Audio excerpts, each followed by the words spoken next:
அனைவருக்கும் வணக்கம். சக்தியும் நானும். யமனுடைய பார்வையிலிருந்து யாருமே தப்பிக்க முடியாது அப்படின்னு சொன்னா நீங்க நம்புவீங்களா? கண்டிப்பா நம்புவீங்க இல்லைங்களா? இந்த கதையை கேட்டதுக்கு கண்டிப்பாவே நம்புவீங்க. வாங்க பாருங்க. ஒரு முறை விஷ்ணு பகவான் கைலாச மலையில் இருக்கும் சிவபெருமானை தரிசிப்பதற்காக சென்றிருந்தார் தன்னுடைய கருடனுடன். கருடனை அந்த கைலாச மலையின் வெளியில் காத்திருக்க சொல்லிவிட்டு உள்ளே சென்றார் சிவபெருமானை சந்திக்க. அப்போது அந்த கருட தேவன் சிறிய ஒரு பறவை அங்கு அமர்ந்திருக்கும் அழகை பார்த்து ரசித்து கொண்டு இருந்தார். அந்நேரத்தில் மரணத்தின் தலைவனான, மரணத்தின் கடவுளான யமதர்மன் அந்த பக்கமாக கைலாச மலைக்கு வந்தார் சிவபெருமானை சந்திக்க. உள்ளே செல்வதற்கு சிறிது நேரம் முன் வெளியேயே நின்று கொண்டு அந்த சிறிய அழகான பறவையை உற்று பார்த்து கொண்டே இருந்தார். பிறகு உள்ளே சென்றார்.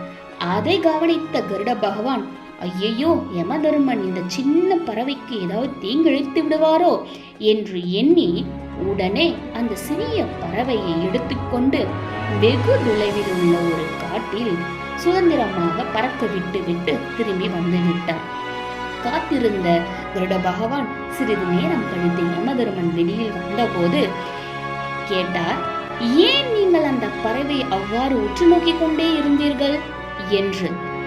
யமதர்மனின் பதிலை கேட்ட கருடன் அதிர்ந்து போனார். என்ன பதில் தெரியுமா?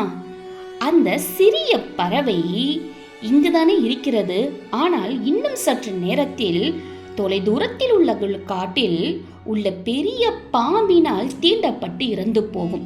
அதான் நினைத்து கொண்டிருந்தேன், இங்கிருக்கும் பறவை எப்படி இந்த சிறிது நேரத்தில் அவ்வளவு தொலைவில் உள்ள காட்டிற்கு சென்று அரவத்தினால் தீண்டுபட முடியும் என்று. அதனால்தான் பார்த்து கொண்டிருந்தேன் என்று. இந்த பதிலை கேட்டதும் கருட பகவானுக்கு அதிர்ச்சி தாங்க முடியல. அப்போதுதான் கருட பகவானுக்கு புரிந்தது, கருடன் அதன் விதியை நிறைவேற்றினான் என்று. யமனை வெல்ல முடியுமா? கமெண்ட்ல சொல்லுங்க. நன்றி. ஓம் முருகா. பிடிச்சிருந்தா உங்க நண்பர்களுக்கு ஷேர் பண்ணுங்க.